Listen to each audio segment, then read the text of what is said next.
മുഖ്യാതിഥിയായി. Kerala vision news, Thrissur. Kodungallur മതിലകത്ത് വീടാക്രമിച്ച യുവാവിനെ തലക്കടിച്ച് പരിക്കേൽപ്പിച്ച കേസിലെ പ്രതിയെ പോലീസ് അറസ്റ്റ് ചെയ്തു. കോതപ്രഭ സ്വദേശി വിഷ്ണു പ്രസാദാണ് അറസ്റ്റിലായത്. ഇക്കഴിഞ്ഞ ജനുവരി 29 പുലർച്ചെയായിരുന്നു സംഭവം. കോതപ്പറമ്പ് കടവിൽ പടയോടി ലക്ഷ്മണന്റെ വീടാണ് പ്രതി ആക്രമിച്ചത്.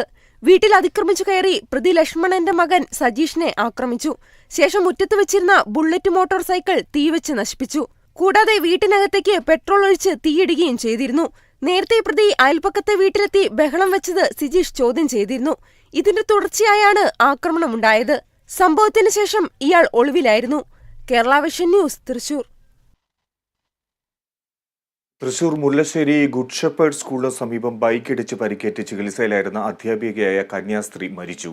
മുല്ലശ്ശേരി വില്ലാമരിയ കോൺവെന്റിലെ സിസ്റ്റർ 35 വയസ്സുള്ള സോണിയ ജോണിയാണ് മരിച്ചത്. മുല്ലശ്ശേരി ഗുഡ് ഷെപ്പേർഡ് സ്കൂളിന് സമീപം കഴിഞ്ഞ ദിവസമായിരുന്നു അപകടം. ഗുരുതര പരിക്കേറ്റ സിസ്റ്റർ